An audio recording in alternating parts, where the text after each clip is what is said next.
Hello guys, once again आपका स्वागत है हमारे यूट्यूब चैनल सरैया हुड़गा पर। आज आपको बताते हैं व्हाट्सएप के बारे में कि व्हाट्सएप पैसे कैसे बनाता है।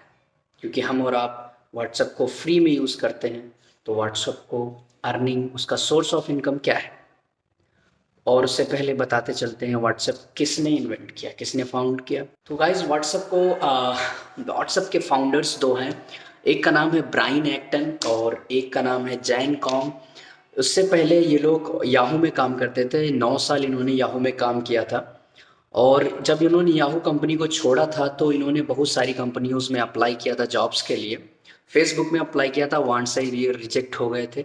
और इन्होंने ट्विटर में अप्लाई किया था, वहाँ से भी रिजेक्ट हो गए थे। तो गाइज, इन दोनों को व्हाट्सएप बनाने का आइडिया कहाँ से आया। जैन कॉम जिम लवर थे, जिम में बहुत ज़्यादा जाते थे। तो जो इनके फ्रेंड्स उस टाइम इनको कॉल करते थे तो कॉल्स मिस कर देते थे, वो कॉल अटेंड नहीं कर पाते थे। तो इन्होंने ऐसा सोचा कि ऐसा कुछ ऐप बनाते हैं जिससे हमारे फ्रेंड्स को स्टेटस पता चलता रहे कि मैं क्या कर रहा हूँ अभी। तो इन्होंने ये व्हाट्सएप जो ऐप है, व्हाट्सअप वर्ड से निकाला था। व्हाट्सअप इंग्लिश में होता है मतलब क्या हाल, व्हाट्सअप। तो ये खाली स्टेटस डालने के लिए ऐप बनाई गई थी। जैसे कि अगर मैं खेल रहा हूँ तो आई एम प्लेइंग, या कुछ लाइक कहीं जा रहा हूँ, आई एम ड्राइविंग राइडिंग।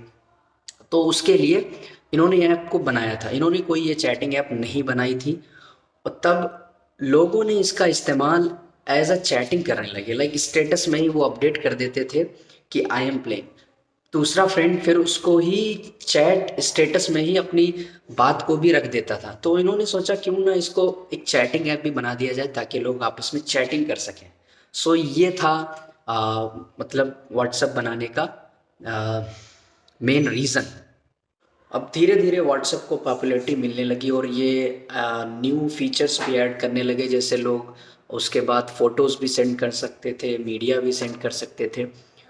तो इनको पॉपुलैरिटी मिलने लगी और 2011 में ये बहुत ही मोस्ट डाउनलोडेड ऐप बन चुकी थी। तो इन्होंने एक मेन एम रखा था कि no ads, no games, no extra functionalities, only focusing on the chatting. So इस वजह से लोग इसको बहुत ही ज़्यादा पसंद करने लगे और ये सिंपल थी। फिर आती है स्टोरी फेसबुक की। तो गाइज, 2014 में मार्क ज़ुकरबर्ग, फेसबुक के फाउंडर ने व्हाट्सएप को खरीद लिया। 19 बिलियन डॉलर, यानी कि $1 में 74 समथिंग रुपीज़ आजकल चल रहा है। तो उसके हिसाब से अगर आप 19 को मल्टीप्लाई करेंगे 74 समथिंग से, तो मेरे हिसाब से 1415 ही आएगा। 1415 यानी कि 1415 बिलियन। अगर उसको कन्वर्ट करेंगे करोड़ में तो आप बना सकते हैं 1 बिलियन में 100 करोड़ होता है। तो 1415 यानी कि 14-15-100 करोड़, आप हिसाब भूल जाइए। तो इतने रुपए की ये फेसबुक फाउंडर ने, मार्क जुकरबर्ग ने व्हाट्सएप को खरीद लिया। तो जितने भी व्हाट्सएप के एम्प्लॉयज़ थे वो सारे फेसबुक के एम्प्लॉयज़ बन गए। और फेसबुक का पूरा कब्जा उसके ऊपर अभी तक नहीं था। उन्होंने कुछ एग्रीमेंट बनाया था जिस पे ये बात तय हुई थी कि आप भी इसमें अपना आइडियाज़ और अपनी फीचर्स प्रोवाइड करवा सकते हैं। ये मतलब पूरी तरीके से फेसबुक की प्रॉपर्टी प्रॉपर्टी थी, लेकिन कुछ आइडियाज़ जो थे, फाउंडर्स जो ओरिजिनल फाउंडर्स थे उनके रह सकते थे। तो अभी मार्क जुकरबर्ग को क्या ज़रूरत पड़ी कि व्हाट्सएप खरीदा जाए। तो 2014 में आते आते बहुत सारी मैसेजिंग ऐप्स आ गई, वाइबर और किक, लाइन, वी चैट। सो ये सारी ऐप्स आ गई। और लेकिन जो फेसबुक मैसेंजर था उसके मुकाबले में व्हाट्सएप ही मार्केट में बना हुआ था। तो मार्क जुकरबर्ग को खतरा था, उसके अंदर एक भय था कि व्हाट्सएप कहीं इसके ऊपर ना निकल जाए। तो इसीलिए उसने सोचा कि व्हाट्सएप को ही क्यों ना खरीद लिया जाए। तो व्हाट्सएप को उसने खरीद लिया। हालांकि व्हाट्सएप वालों की गूगल के सीईओ सुंदर पिचाई से भी मीटिंग हुई थी, लेकिन बात पक्की नहीं हो पाई थी। व्हाट्सएप के बिजनेस मॉडल पर, तो ये व्हाट्सएप अर्न कैसे करता है, तो आपको बताता चलूँ। व्हाट्सएप पहले कुछ चार्ज लेता था जब ये फेसबुक ने नहीं खरीदा था, और उसका चार्ज $1 हुआ करता था। $1 फॉर अ ईयर, 1 साल के लिए $1 था। तो उसको लोगों लाइक मार्क जुकरबर्ग ने सोचा लाइक एशियन कंट्रीज़ में इसको लोग अफोर्ड नहीं कर सकते, हम नहीं करेंगे।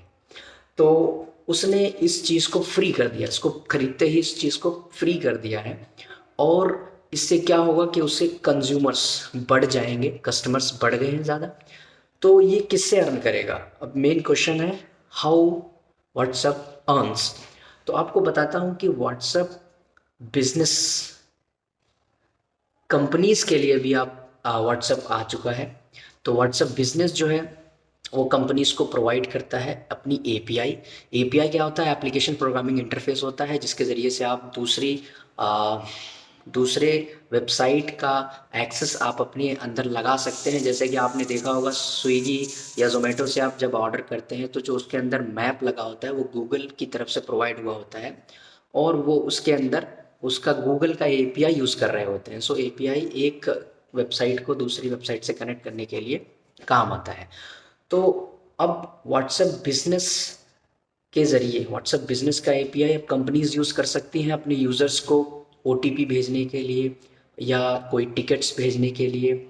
और आजकल आप खुद दे सकते हैं, आपको ओटीपीज़ आने लगी होंगी व्हाट्सएप पर कंपनीज की तरफ से। सो फॉर एग्जांपल नेटफ्लिक्स हो गया, यात्रा.com हो गया, मेक माई ट्रिप हो गया, एयरलाइंस, जितनी कंपनीज मोस्टली यूबर है, Swiggy, Zomato, almost all companies अब ओटीपी सेंड कर रही हैं आपके अकाउंट पर, व्हाट्सएप पर।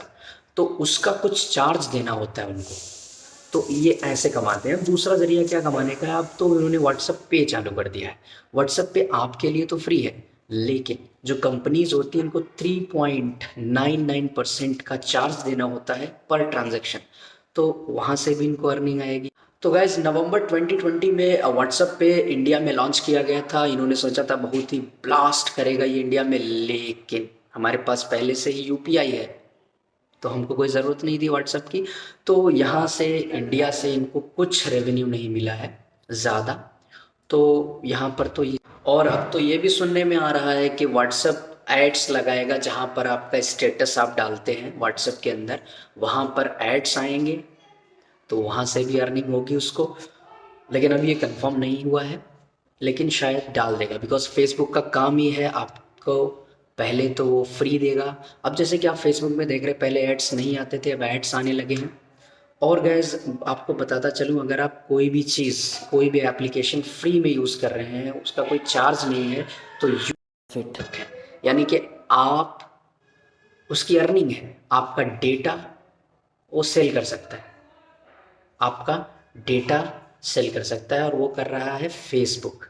तो जैसे ही फेसबुक ने व्हाट्सएप को खरीदा, जो लाइक बॉन्डिंग्स हुई थी व्हाट्सएप ऑनर और फेसबुक फाउंडर के बीच में, वो 2018 में टूट गई, बिकॉज उसने बोला था कि डेटा को नहीं सेल करना है, डेटा प्राइवेसी बहुत ही इम्पोर्टेंट है हमारे लिए।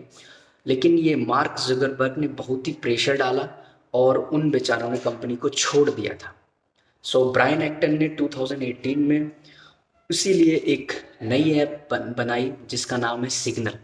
तो सिग्नल ऐप बहुत ही अच्छी है, प्राइवेसी है, इसके अंदर बहुत ही सिक्योर है, आपका डेटा नहीं कहीं जाएगा।